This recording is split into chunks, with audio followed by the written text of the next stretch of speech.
Civil War veteran who got shot in the eye and coughed the bullet out of his mouth 58 years later. By Ted Goodwin, January 28, 2017. Willis Meadows, a 78-year-old veteran, clutched his throat and was gasping for air. Whatever was choking him wouldn't come out and was causing a violent coughing spasm. Just when he thought he was about to take his last breath, something flew from his mouth. It was a 1-ounce Civil War bullet, trapped in Meadows' head for almost 58 years. This slug took out the Confederate veteran's right eye when he was still young. And then months later, the old man actually came across the Union soldier who shot him. Willis Meadows' bullet. In 1921, Cough's Up Bullet was a national newspaper story. The perpetrator, Peter Knapp, read the story and realized it was he who shot that bullet that was embedded near Meadows' brain.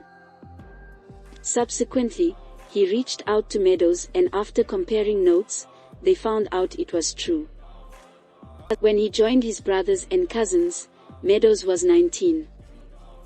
During springtime in 1862, he enlisted alongside them in Company G of the 37th Alabama Volunteer Infantry.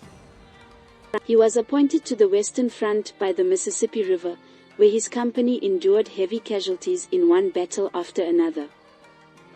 By the summer of 1863, they were guarding the city of Vicksburg from the attack of the Union Army. On July 1st, the ultimate push was on. Through a peephole in an iron boiler plate, sharpshooter Willis Meadows was shooting his rifle at the Yanks.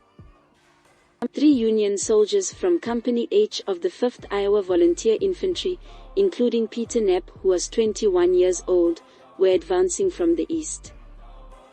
They were told to kill Confederate snipers. Knapp caught sight of Meadows. He aimed his rifle at the boilerplate peephole and fired. Meadows fell, blood rushing from his right eye.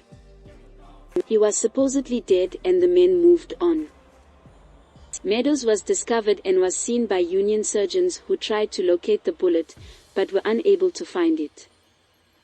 They didn't deem it safe to perform an operation. On board a POW ship, he was transported to a Union hospital. Afterwards, he was released and transferred to a Confederate hospital, where he lingered as a patient for the rest of the war and sometime nurse's aide.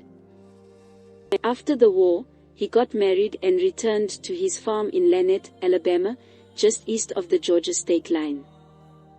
He had no children and would have probably died in obscurity had he not coughed up the bullet.